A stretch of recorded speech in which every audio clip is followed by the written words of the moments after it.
Salut, c'est William, bienvenue dans ma chaîne YouTube. Après vous avoir montré comment faire un funfetti cake ultra coloré et très festif pour justement fêter nos 50 000 abonnés sur ma chaîne YouTube il y a quelques jours, aujourd'hui je vous partage ma dernière recette de novembre avant de passer aux recettes de Noël. Et donc j'ai décidé de faire une recette vraiment classique à cette période de l'année, des cinnamon rolls, mais je vous ai déjà montré dans ma chaîne YouTube comment en faire il y a très longtemps. Je vous déconseille de regarder cette vidéo, elle est beaucoup trop vieille.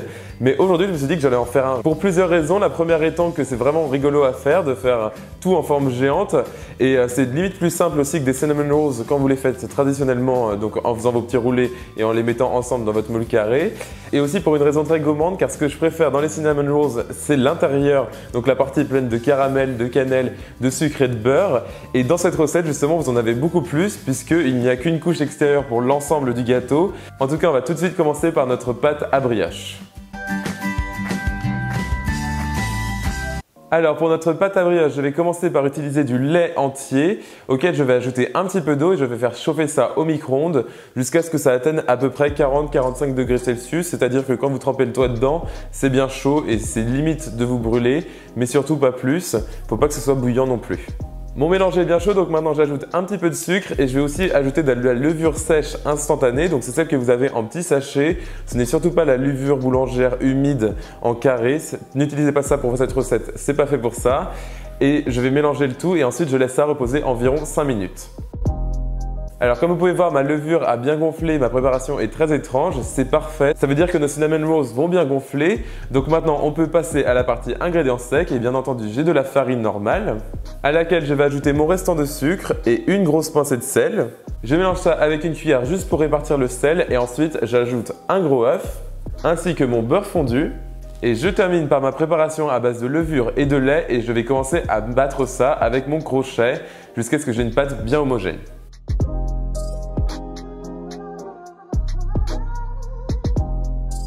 Voilà, donc ma préparation est bien homogène, donc maintenant je vais pétrir ma pâte pendant environ 5 à 10 minutes jusqu'à ce qu'elle soit bien élastique, un peu collante mais qu'elle ne colle pas trop au bord de votre saladier et vous allez voir, elle sera magnifique.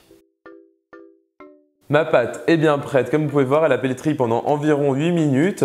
C'est vraiment mon temps parfait quand je pétris de la pâte avec mon robot. Vous pouvez bien sûr le faire à la main, bien entendu ce sera juste plus sportif.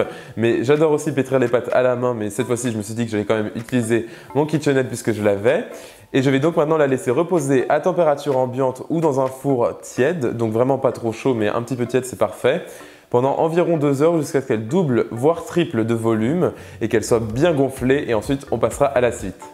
Ma pâte a bien gonflé, elle est énorme et c'est parfait. Maintenant je vais la réduire en boule et ensuite je vais l'étaler avec mon rouleau à pâtisserie en forme de rectangle bien long.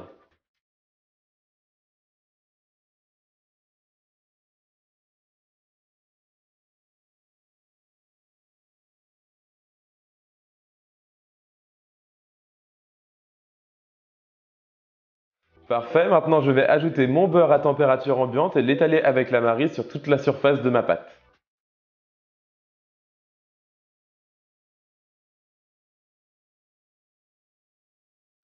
Maintenant j'ai ici un mélange de sucre, j'ai mélangé du sucre de type vergeoise brune, du sucre blanc et de la cannelle, c'est vraiment l'association parfaite quand vous faites des cinnamon rolls. Et j'ai mélangé ça avec mes doigts et maintenant je vais étaler ce sucre sur toute la surface de mon beurre et donc de ma pâte.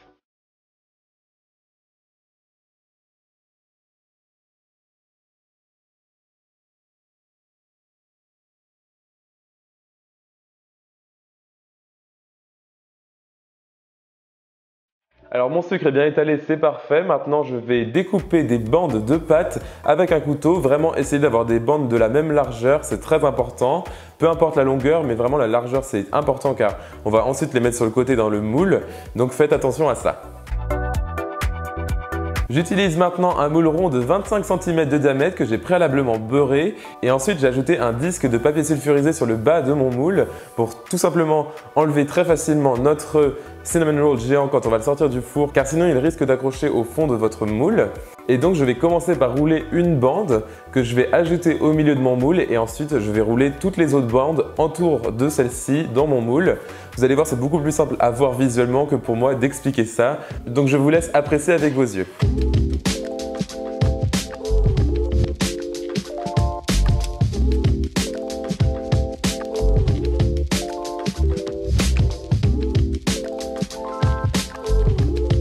Si jamais vous avez peur qu'il se décompose, surtout vous pouvez bien sûr presser les pâtes avec vos deux doigts au moment de l'enroulage.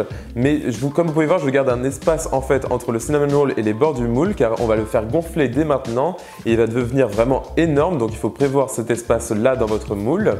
Et donc comme je viens de vous le dire, je vais le faire gonfler à température ambiante ou dans une pièce bien chaude pendant environ 45 minutes. Vous allez voir, il va devenir super gonflé et super moelleux. Mon cinnamon roll géant a bien gonflé, donc maintenant j'ajoute un petit peu de beurre avec un pinceau, vraiment pour que ce soit encore plus gourmand et que ça dore bien au four. Et on va pouvoir maintenant cuire notre cinnamon roll dans mon four préchauffé à 180 degrés Celsius pendant une trentaine de minutes jusqu'à ce que ce soit bien doré et que votre cinnamon roll soit bien cuit, c'est-à-dire quand vous tapez dessus, vous voyez que ce n'est plus mou et caoutchouteux comme la pâte à la base à brioche. Et ensuite, on va le laisser refroidir intégralement à température ambiante. Alors, mon cinnamon roll géant a bien reposé et il est presque froid maintenant. Je vais faire mon petit glaçage habituel quand il s'agit de cinnamon roll et je vais tout simplement mélanger du Philadelphia avec du sucre glace et un petit peu de lait. Et je vais mélanger ça jusqu'à ce que j'obtienne la texture parfaite, c'est-à-dire presque liquide mais pas trop. Et ensuite, on va pouvoir décorer notre cinnamon roll géant.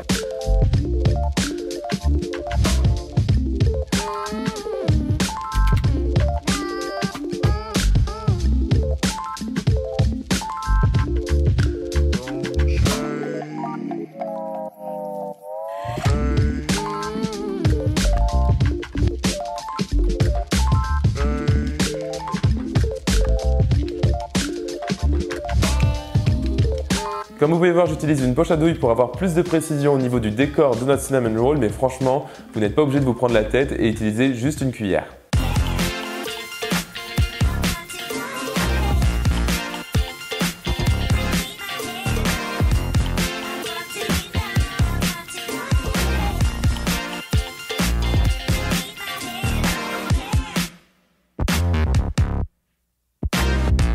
Alors, j'ai ici mon magnifique cinnamon roll, j'ai une part bien généreuse quand même, mais bon, de toute façon, c'est l'état d'esprit de cette chaîne YouTube.